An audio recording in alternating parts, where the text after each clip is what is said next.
வீட்டுல வேற எங்க அப்பா கல்யாணம் பண்ண சும்மா டார்ச்சர் பண்ணிருக்காரு. காண்டா வந்துடுறேன். சொன்னா கல்யாணம் பண்ணிக்க வேண்டியதுண்டா. டேய், என் லைஃப்பை யாரையும் கெடுக்க விட மாட்டேன்டா. சூப்பர்ரா. என் லைஃப் நானே கெடுத்துப்பேன். அவன் கெரியருக்கோசம் தூக்கத்தை இழந்திருக்கானுங்க. ஆனா நான் அப்படி கிடையாது. தூக்கத்துக்கோசம் கெரியரே இருந்திருக்கேன். நான் மனுஷனே இல்லடா. தம்பி, எங்க அலெக்ஸ் யாருப்பா? நான் தானா, சொல்லுங்க. தம்பி, உனக்கு கொரியர் வந்திருக்குப்பா. ஓடிபி சொல்லு. ஓடிபி? தம்பி, போனை பார்த்து ஓடிபி சொல்லுப்பா.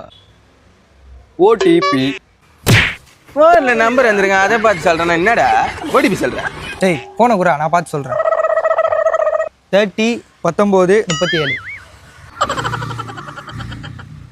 முன்னெல்லாம் என்கிட்ட காசே இருக்காது. இப்பயும் தான் இருக்காது. தேவையெல்லாம் பேசினே இருக்கிற. தம்பி, கடைசியா அந்த ஒரு பொண்ணு போட்டோ மட்டும் பாருப்பா. தம்பி, ஒரே ஒரு வாட்டி பாருப்பா. நான் பார்த்துட்டு வேணாதான் சொல்லுவேன். வா, பிடிச்சிருக்குப்பா அந்த பொண்ணு. சூப்பரா இருக்குப்பா. ஓகேப்பா. தம்பி, இது பொண்ணோட அம்மாப்பா. பொண்ணு போட்டோ பின்னாடி இருக்கு, தள்ளி பாருப்பா. பொண்ணெல்லாம் வேணாம்ப்பா. பொண்ணோட அம்மாவே நல்லா இருக்காங்கப்பா. அவங்களே பேசி முடிச்சிடலாம்ப்பா. மனதில் நின்ற காதலியே மனைவியாக வரும்போது சோகம் கூட சுகமாகும், வாழ்க்கை இன்பவரமாகும்.